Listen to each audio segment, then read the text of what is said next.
राहुल गांधी का बयान बना आफत। बीजेपी ने एक साथ लोकसभा और राज्यसभा में किया हमला। बीजेपी के ताबड़तोड़ हमले से तिलमिलाई कांग्रेस। बीजेपी के हमले से अवाक हुई कांग्रेस। लोकसभा में राजनाथ सिंह तो राज्यसभा में पीयूष गोयल ने मोर्चा संभाला। नमस्कार, मैं हूं दिबांजलि मोइत्रा। कुछ दिनों पहले यात्रा से विराम पाने के बाद अपने अनुभव शेयर करने के लिए कांग्रेस के वायनाड से सांसद राहुल गांधी एक लेक्चर देने ब्रिटेन के ऑक्सफोर्ड विश्वविद्यालय पहुंचे और राहुल गांधी ने ऑक्सफोर्ड में ऐसा बोला कि भारत में बवाल हो गया। उसी को लेकर बीजेपी ने बजट के दूसरे सत्र की शुरुआत पर मुद्दा बना दिया और विपक्ष की सारी रणनीति को धराशायी कर दिया। अब विपक्ष बगले झांक रहा है।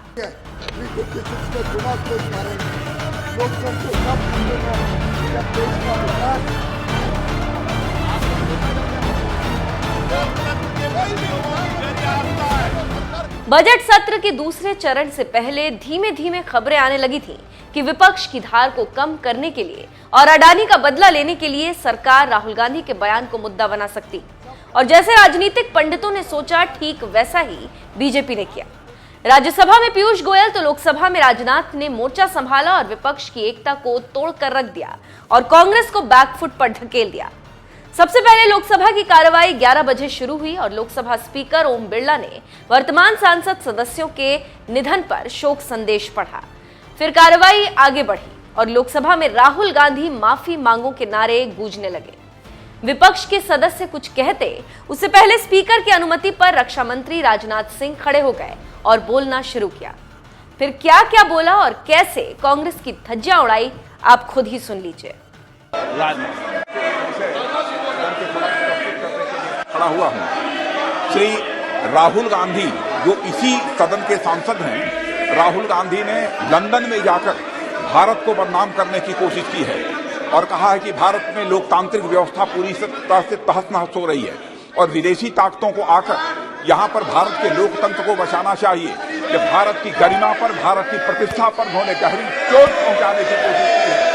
अध्यक्ष महोदय, मैं आपसे यह मांग करता हूं कि पूरे सदन के द्वारा उनके इस व्यवहार को खंडन किया जाना चाहिए और उनको ये आपके द्वारा निर्देश दिया जाना चाहिए कि संसद के फोरम पर आकर वह क्षमा याचना करें। अध्यक्ष महोदय, मैं आपसे अनुरोध करना चाहता हूं। तो सुना आपने क्या कह रहे हैं राहुल गांधी पर रक्षा मंत्री राजनाथ सिंह। अब हम आपको राज्यसभा लेकर चलते हैं और आंखों देखी बताते हैं।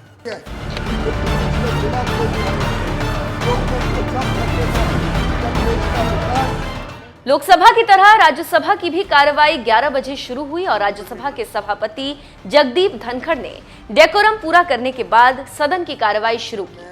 तभी केंद्रीय मंत्री पीयूष गोयल खड़े हो गए और कहा कि मैं देश का ध्यान आकर्षित करना चाहता हूं कि किस तरह से बहुत ही शर्मनाक तरीके से विपक्ष के वरिष्ठ नेता ने भारत के लोकतंत्र पर प्रहार किया। ये सुनते ही सदन में शोर होने लगा, लेकिन पीयूष गोयल रुके नहीं और कांग्रेस पर ऐसा हमला किया कि कांग्रेस सन्न रह गई और सिर्फ बीजेपी सांसदों और पीयूष गोयल की आवाज सुनाई दे रही थी। आप भी सुनिए। सर, मुझे बोलने तो दिया ही नहीं। प्लीज डिस्टर्बेंस किया। सदन के नेता, प्लीज संक्षिप्त में सर, बड़े ही शर्मनाक से अपनी बात कहिए प्लीज। बड़े ही शर्मनाक तरीके से एक विपक्षी नेता विदेशी देश में जाता है और भारत के लोकतंत्र पे अनाप शराब बातें करते हैं। भारत की प्रेस, भारत की जुडिशरी, भारत की मीडिया, भारत के इलेक्शन कमीशन, भारत की सेना सभी के ऊपर आरोप लगाते हैं और एक प्रकार से जो पूरा विश्व आज भारत की गुणगान कर रहा है, भारत के लोकतंत्र की गुणगान कर रहा है। भारत लोकतंत्र की जननी है। It is the mother of all democracies. मुझे लगता है कि ये विपक्षी दलों ने भारत का अपमान करना तय किया। एक समाज सेवी संस्था को भी उसमें गलत अनाप शराब बातें कही गई। कहा गया जैसे प्रेस, जुडिशरी, सभी सिक्योरिटी एजेंसीज, इलेक्शन कमीशन कोई और कंट्रोल कर रहे। इस प्रकार के गलत आरोप के लिए विपक्षी नेताओं ने और उन्होंने सदन में आके देशवासियों से माफी मांगनी चाहिए, देश की माफी मांगनी चाहिए, इस सदन की माफी मांगनी चाहिए, अध्यक्ष की माफी मांगनी चाहिए और लोकतंत्र क्या है वो उन्होंने समझने की आवश्यकता है। सर, लोकतंत्र को खतरा तब था जब भारत के फंडामेंटल राइट्स सस्पेंड किए गए इमरजेंसी में। किसने किया? उन्हीं के पार्टी ने किया। लोकतंत्र खतरे में कब आता है? जब प्रेस की आवाज बंद करी जाती है, फ्रीडम ऑफ स्पीच रोकी जाती है। किसने किया? कांग्रेस पार्टी ने किया। लोकतंत्र कब खतरे में होता है? जब प्रधानमंत्री का वजूद वही नेता बाहर आके प्रेस के सामने कानून फाड़ के सड़क पे फेंकते हैं, तब लोकतंत्र खतरे में। जब उनका नेता, उनका प्रधानमंत्री बाधित हो जाते हैं बोलने के लिए कि मैं भ्रष्टाचार रोक नहीं सकता क्योंकि कोएलिशन है, कोएलिशन में मुझे भ्रष्टाचार होने देना पड़ेगा, तब लोकतंत्र खतरे में। जब स्टेट गवर्नमेंट रोज उनकी पार्टी डिसमिस करती है, तब लोकतंत्र खतरे में कि राज्य सरकारों को जब चाहे उनकी पार्टी, उनके नेता, उनके प्रधानमंत्री, उनकी सरकार जब डिसमिस करती है 356 में बिना कोई कारण के। लोकतंत्र जब खतरे में है जब देश का विकास नहीं होता है और इनकी पार्टी ने पूरे देश को गरीबी में रहने का मजबूर किया।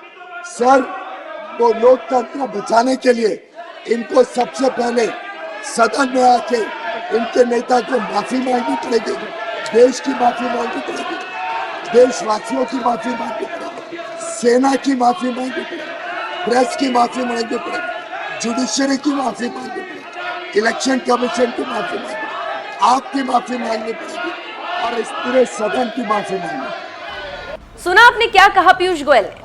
कांग्रेस ने अपने नेता पर हमला देख राज्यसभा में हंगामा कर दिया, फिर राज्यसभा के सभापति ने राज्यसभा को स्थगित कर दिया। लेकिन जानकार आज लोकसभा और राज्यसभा को देखकर कह रहे हैं कि बीजेपी ने लोकसभा और राज्यसभा में कांग्रेस से अडानी पर बदला ले लिया। देखना होगा कि आगे कांग्रेस किस तरह से बीजेपी पर वार करती है, लेकिन अभी तो बजट के दूसरे सत्र में बीजेपी ने लीड ले ली।